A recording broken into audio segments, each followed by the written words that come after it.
Hi, Mike. How are you today? Hey, I'm doing good. Nice to meet you, Megan. How are It's very you? nice to meet you. I'm great. Thank you so much for speaking with me. Yeah, thanks for talking. Yeah. Yeah, so let's talk the movie. So, how did you get attached to it? Yeah, so I've been producing with this company, Yale Entertainment, and they had this project coming up, and they were kind of already talking with John Cusack, and so basically they reached out to me and like, hey, we got this project. We're looking for a director. John's interested, but he wants to find a director that he trusts and likes and wants to work with. And so then that kind of made it was more about me being interviewed by John than anything, and making sure that I was a good fit for him. So that was kind of fun. And he's a night owl, and those turn into some late night long conversations. But ultimately, we got the script where we both were really happy with it, and we're on the same page. And then I got the email saying, "Hey, John's ready to move forward. Let's make this movie." Oh my God. So, how do you prep for something like that? Because, like, typically we hear from directors, oh, I've got to pitch it to a studio. I've got to pitch it to, a production, like executive producers. You're pitching it to John Cusack. Yeah. Yeah, exactly. So yeah, the guys behind the studio behind it, Yale, like they knew that if he was attached, they'd have the value they needed and they had the financing backed if he signed on or someone of that value. And so basically they just need to find someone like me that could do the film at a certain budget level, but also convince John that we're gonna do it the right way. So yeah, so that's what it kind of, and like I've done a handful of films with this company Yale where I can just kind of produce on the indie level and kind of deliver a higher value, higher quality than what the budget is. And so that's kind of like my strong point, I think. And so they kind of just trusted me to kind of do that again and just connected me with John. Then that's where I just kind of had to convince him. That's amazing. I think one of my favorite shots in the movie is that opening sequence where you're Oh, hearing the narration, but you're also seeing what happens to Jean and just the cuts of it. For me, I love that because it sets the pace of quickly telling what happened without delving into too much detail. So, how did that sequence come to be? yeah, so I mean, it was scripted to be, like a dogfight in the sky, and we just didn't have the budget or the time, and so I was just trying to think like, well, how do I sell this? And I was like, well, I was talking with the editors, like, well, if we do something with sound, sound always sells it, right? And so like, let's just give less is more. Let's just give them quick flashes and keep the audience kind of guessing and let them kind of, they use their own imagination as to how bad that we all know what happened during World War II, so we don't need to like, you know show everything. And so it's like, well, let's just give them the sound and give them these quick little flashes. And, we found some videos on YouTube, actually. These are just World War II reenactors that just, jump out of airplanes with parachutes just for reenactments. And so we just saw the footage and we just reached out and said, hey, can we license this? And so that's where we just got a lot of those clips. And then I think we paid like $150 to license it. Oh my And then God. yeah. And then I found a museum airport out a little north of California, and it had World War II planes, the exact ones that were in the script. And so I made a small donation and they let me go in and film the interior stuff, like with the pilot. And we did that in just a couple hours, and we just didn't have the budget. So that's actually me as the pilot. And my prop assistant was actually the person that gets shot on the right. And so it was just me, her, and then the camera guy and another producer. And we just knocked it out real quick. Oh my gosh, that's insane. Yeah. So, and then, yeah, then we did like, and that's why we kind of shot everything up to the sky. It's like all kind of bright and Yeah, blown out. So you really can't see anything in some of those shots, and just had to get really creative it was visually just to, amazing. It oh, worked thank you. beautifully.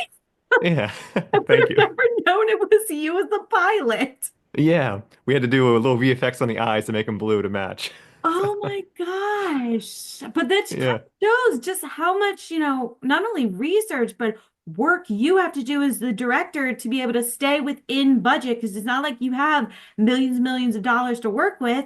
You've got a small budget that you've got to work with. So kudos to you to finding all of this stuff. Yeah. Well, thank you. Yeah. So it's just like, yeah, it's kind of part of the job, I feel like, just got to make it work. Oh my gosh. So what would you say was the most challenging shot to film?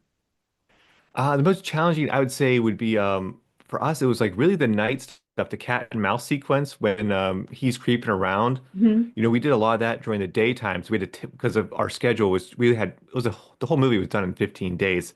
And so we didn't really have the luxury to do, all night shoots when we needed. So we would have to tent out the house. And then just so we just lost a lot of time doing that. So that was always really difficult because just to try to get that lighting right, and I really wanted to make it look as much like night as possible. I know it's always hard when you're blacking out the house from the outside.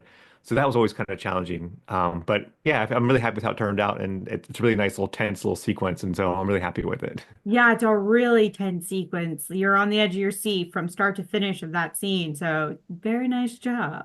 Yeah, thank you. And you said 15 days.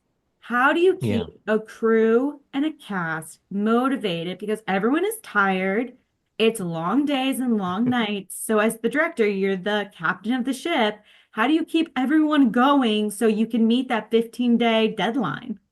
Yeah, I also me and my wife is also the production designer. She's also a producer on it, and then my best friend's a producer on it as well. And we just use a lot of people we know.